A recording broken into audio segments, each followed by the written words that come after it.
I am locked in, loaded. Colts football season almost here. Their next preseason game coming up Thursday night.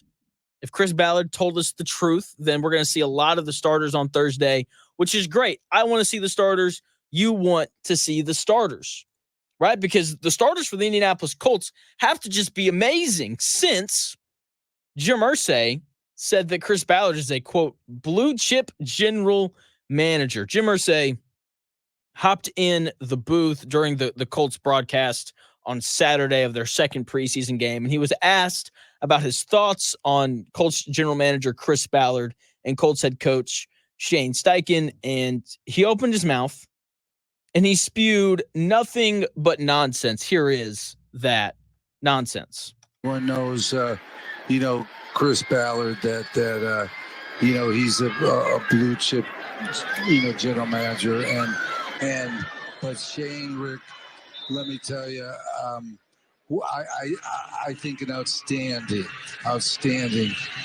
young head coach in this league. It's remarkable, and I don't know why, I'm not trying to put too much pressure on him, but, Don Shula's name kind of rings a bell with him a little bit. And, he's so intense and, attention to detail as well. And we're really lucky to have him. I can't tell you, how excellent I believe that he's going to be in this league. I really mean that. Of course, you'd expect me to say that about a new head coach, but I'm saying, look, I really think that we really hit the jackpot with him. He's just an outstanding football mind who demands excellence. But the players just love and respect him. So it's going to be interesting as time unravels to see what he can do. Obviously, with the new quarterback as well, it's going to be exciting. That was Colts owner Jim Irsay spewing nonsense. Oh my gosh. Look, I don't mind his thoughts on Shane Steichen. If you've listened to my show for 15 seconds, then you know I am the biggest supporter of Shane Steichen. I think he's incredible. I think when you look at his resume, what he did in Philly with Jalen Hurts is impressive. I think what he did with Justin Herbert in his rookie season, which was the best rookie season ever by a quarterback at that time. I think that his resume speaks for itself. Comparing him to Don Shula, though, a little bit rich for me. I don't know about comparing him to one of the best NFL coaches ever when he's only in his second season. But hey, I digress. I mainly want to focus on the part where he called Chris Ballard a, quote, blue chip general manager. I don't know about that. Bunch of, sounds like a bunch of hooey to me. But look, it's not surprising. Okay, I came out last week on Friday. I was like, Chris Ballard ain't going anywhere. All right, that dude's not going anywhere. Okay, I told you last week on Friday that Chris Ballard's tenure here in Indianapolis is directly tied to Anthony Richardson. Okay, so Chris Ballard is here for at least another 3 years. Okay, if Anthony Richardson does not pan out, I think he'll be gone in 3 years. But if Anthony Richardson is good and this Colts team makes the playoffs, and if this Colts team wins the division, then guess what, folks? We get a lot more Chris Ballard coming our way. Okay, his tenure is tied directly to Anthony Richardson. And when it comes to what Jim Irsay said, I'm not surprised, and I have no issue with it whatsoever. He's the owner. He hired Chris Ballard. Do you really think he's going to go on TV during the season and say something like, yeah, Chris Ballard, everyone knows him, he's pretty average? No, he's not going to say that about someone that he hired. That's not going to happen. Okay, he's not going to go on television and say, yeah, I probably should have fired him. That's not going to happen. Okay, of course he's going to speak profoundly about Chris Ballard. If my boss came on the radio where everyone could hear him, and he had to talk about me or Dan, you know what he would say? Oh, those guys are amazing. Jonathan, man, bright future. Dan's, a radio legend. He's great. That's what he would say, because that's what you say when the microphone is turned on in front of your face and you're asked about one of your employees. Okay? Like, that's what you do. That's what your boss would do for you as well. Okay? That's how owners and managers, that's just how they operate. That's how you operate in front of your wife. If someone asked you a question about your wife, if someone asked me about my wife and she was standing right beside me, or I knew that she would hear what I said later, it would be nothing but positivity coming from my mouth. Same thing goes for you. When you are given a platform and you know that what you say is going to be broadcasted back to whoever it is that you're talking about, you're going to say nice things, especially if you hired them, if you chose them to do a specific job. The other part of this is, you think Chris Ballard doesn't want to sell tickets? Come on now.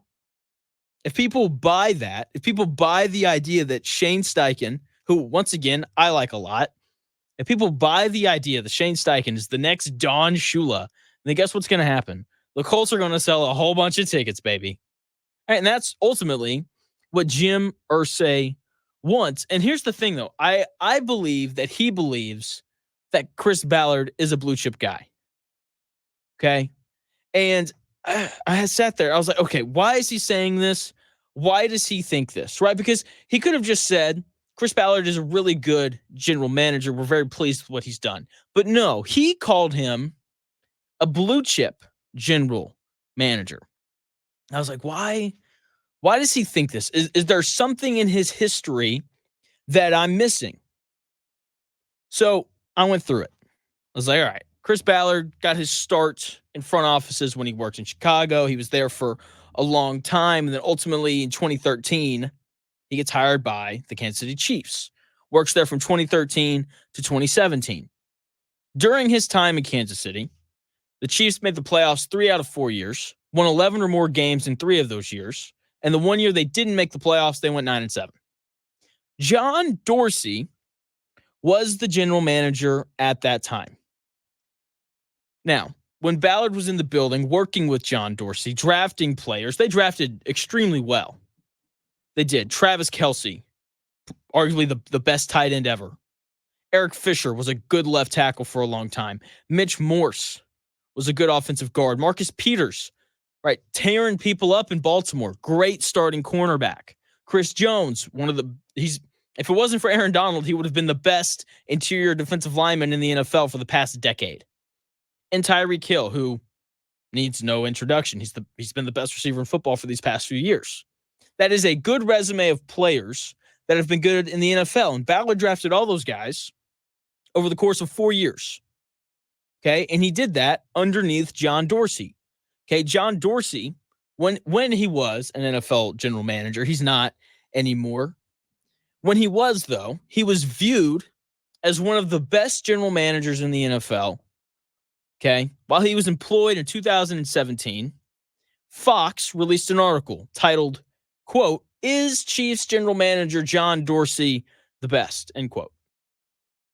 Is John Dorsey the best general manager in the NFL? That was the question that was posed. Okay, and that's not the only article or the only year that this happened. 2019, John Dorsey was ranked as one of the 5 best general managers in the NFL, according to NFL.com. Okay, he was viewed as a great general manager. And who you work for whenever you move up and you get a new job, guess what matters? Who you worked for previously. Okay, like I wouldn't be producing Dan's show from noon to 3, and I wouldn't be hosting my own show if I had previously produced a great morning show here in the market. Okay, wouldn't be here doing this if that wasn't the case. Okay, if someone gets a hold of my resume, they're like, "Geez, like you produced the Dan Dockett show. That's pretty impressive." And I'll say, "Yeah, it is." Right? Because who you work for and what you do previously matters. I would be willing to bet that part of why Chris Ballard got the job in Indianapolis, part of why people thought he had upside, part of why Jim Irsay thought and still thinks that he was a blue chip general manager is because he worked underneath John Dorsey. But here's the thing that not just Jim Irsay, every NFL team, or maybe not every NFL team, but multiple NFL teams just don't quite understand. Proximity to greatness does not make you great. Just look at the Bill Belichick coaching tree. It's not great. Bill O'Brien might be the best one, and he barely went 500 in the NFL. Okay, there's a list of Bill Belichick disciples that didn't pan out. Honestly, I can't think of one that did pan out. Jim Schwartz struggled. Joe Judge didn't coach a season in New York before he got fired. Eric Mangini, Josh McDaniels, Matt Patricia. The list goes on. And when we talk about blue chip prospects, oh my gosh, Josh McDaniels coming out of New England. You guys remember the hype? I'm assuming you do because we thought he was going to be the coach here in Indianapolis for a bit. Josh McDaniels was talked up in a huge way before he left New England. He was a blue chip coaching prospect. Oh my gosh, this is the guy who he's worked underneath Belichick. He's worked with Tom Brady, as if it mattered who Tom Brady's offensive coordinator was. My gosh. Then he leaves New England, and there are high expectations for him. It's like, this dude's worked underneath greatness for years. He sat in rooms with Belichick. This dude should be awesome. And then he got to the Raiders, and he was terrible. He was terrible. Okay, couldn't coach anyone. He couldn't coach a roadrunner how to run. Okay, like he was bad. Just because you work underneath greatness and you're around people that are great at their jobs all the time does not mean that you yourself are going to be great. Being around greatness doesn't make you great. Now, being around wise people makes you wise. I think that's why we've seen a lot of success from Andy Reid disciples, except for Eric Bieniemy. I think that's why we've seen a lot of success from Kyle Shanahan disciples, because, you know, offense is about concepts. And if you learn those concepts, then you should be able to go other places and put those things into practice. Okay. But when it comes to, you know, being a general manager, I just don't think that it works that way. Sure, you can take different philosophies from guys and you can use them yourself, but just because Chris Ballard worked under a great general manager in John Dorsey doesn't mean that he himself is going to be great.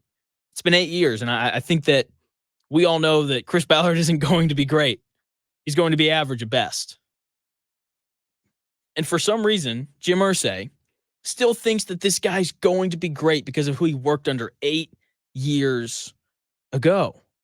It doesn't make sense to me. Okay, quarterbacks come out of college and they get drafted in the first round and we get excited about them. We're like, oh, like this guy's going to be amazing. He was so good at fill in the blank school. And then they struggle for like a year and a half and we're like, oh, this guy's terrible. Let's move off of him. Let's draft another quarterback. Come on. Like, let's get this cycle going. We move off of these quarterbacks in the NFL so quickly. We move off of head coaches in the NFL so quickly, but general managers, nah. We give them like a decade of doing nothing. And then we're finally like, I guess it didn't work out. We'll see you later. That's what the Colts are about to do. And the frustrating thing is, like, this all starts at the top. Good NFL teams have good owners. And to put it simply, I don't think that the Indianapolis Colts have a good owner. Okay, Jim Irsay has some issues. I don't think that that's a secret. And I believe it's tough to run a franchise. I think it's tough to do anything if you're dealing with stuff that's not football related or not related to your job. Okay, I know a lot of Colts fans out there don't like Chris Ballard, and I get it. Trust me, I do. Okay, the dude's just sat on his hands for forever. But at what point does this become Jim Irsay's fault for not firing Ballard? Okay, he's had plenty of opportunities to do it, and he still hasn't done it.